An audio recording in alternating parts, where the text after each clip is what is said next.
In the Middle East, wars rarely begin with bombs. They begin with decisions made quietly, in closed rooms, by people you will never see on the news.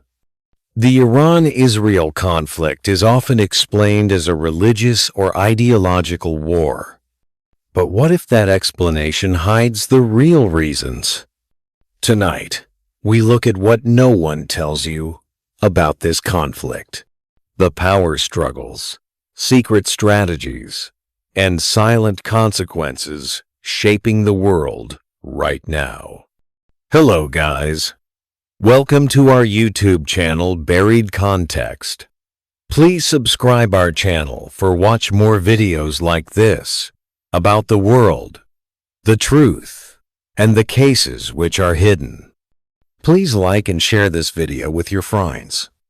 When headlines talk about Iran and Israel, they focus on missiles, warnings, and threats. But this conflict did not start yesterday. It did not start last year. And it is not limited to borders. This is a conflict fought through intelligence agencies, economic pressure, proxy groups, and psychological warfare. To understand it, we need to go beyond slogans and look at history, power, and fear. How this conflict really begins. Contrary to popular belief, Iran and Israel were not always enemies. Before 1979, Iran quietly cooperated with Israel. They shared intelligence. They traded oil. Everything changed after the Iranian Revolution. The new Iranian leadership saw Israel not just as a rival state, but as a symbol of Western influence in the region. Israel, on the other hand, saw Iran as something far more dangerous, a powerful regional force with long-term ambitions. From that moment, the conflict became strategic, not emotional.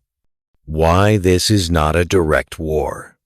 One question confuses many people. If Iran and Israel hate each other so much, why don't they fight directly? The answer is simple. The cost would be catastrophic. Instead, both sides fight indirectly through regional allies, militias, cyber attacks, intelligence operations.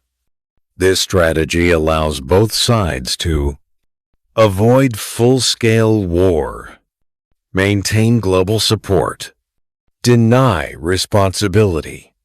It is a war designed to never officially exist. The shadow war you never see. Behind public statements lies a shadow conflict. Cyber operations targeting infrastructure. Covert strikes that are never officially confirmed. Operations where silence is the real weapon. Many incidents are reported simply as unidentified attacks, unknown actors, technical failures. In reality, these actions are carefully calculated messages. Messages meant for leaders, not civilians. Nuclear fear and global pressure. One of the most sensitive elements in this conflict is nuclear capability. Israel is widely believed to possess nuclear weapons, but maintains a policy of silence. Iran insists its nuclear program is peaceful, yet continues to face heavy international pressure. This uncertainty creates a dangerous situation. Fear without confirmation. And fear is often more powerful than facts. This is where global powers step in, not to stop the conflict, but to manage it. Why? The world is involved. This conflict affects far more than the Middle East. Oil prices, global trade routes, regional stability, military alliances. For major powers, this conflict is not about choosing sides. It is about maintaining balance. A balance where no one wins completely, and no one loses enough to collapse. Stability, not peace, becomes the real objective. The human cost. Lost in all strategic discussions are ordinary people. Families living under constant tension. Young generations growing up with fear as normal life. Most civilians have no control over.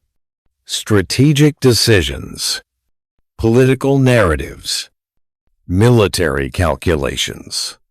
Yet they pay the highest price. History shows that prolonged conflicts don't just destroy cities. They reshape minds. What happens next? Will this conflict escalate? Possibly. Will it end soon? Unlikely. The Iran-Israel conflict exists in a space where direct war is too dangerous. Peace is politically impossible, and tension becomes permanent. This is not a war waiting to explode. It is a war designed to never fully stop. The real danger of this conflict is not what we see. It's what happens quietly, when power replaces dialogue and fear replaces understanding. What do you think is the real reason this conflict continues? Share your thoughts below.